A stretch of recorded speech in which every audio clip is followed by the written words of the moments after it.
卫生部按算伫咧明年推动优化偏乡医疗重症计划第2期，互外界批评讲是替即寡伫咧波兰等等其他相关国家毕业的气科医师上后补。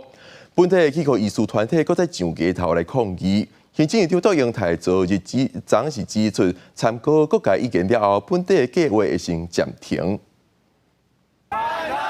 顶个月底，几落百个本土业医团体行上街头，抗议卫福部伫要推测的优化偏乡医疗前进计划第2期，都是为了替泡泡业医开后门，变相开放海外业医学生的实习名额。行政院长杜英台初五指出，参照各方的意见了后，原计划暂停，要求卫福部1个月内重新修订计划内容，让大家不要担心有什么其他的一个副作用，更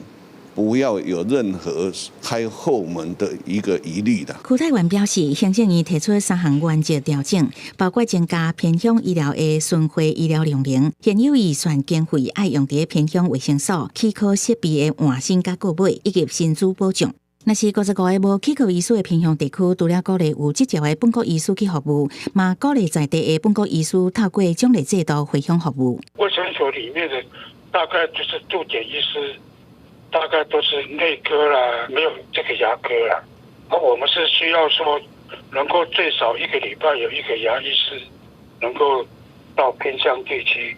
为我们巡回医疗服务。偏乡居民长期所面临到牙科医疗困境，同行不同命，是社会不可承受之重。那呼吁政府应该要加速规划的脚步，而非一再的祭出这个留任效果有限的奖励措施。区泰元讲，总预算24亿偏乡计划无变，修订了后，上主要的差别是完全无开放海外学生实习名额。计划修订了后，会赶紧送行政院核定，再由立法院审查预算，希望会当如期伫明年上路。记者综合报道。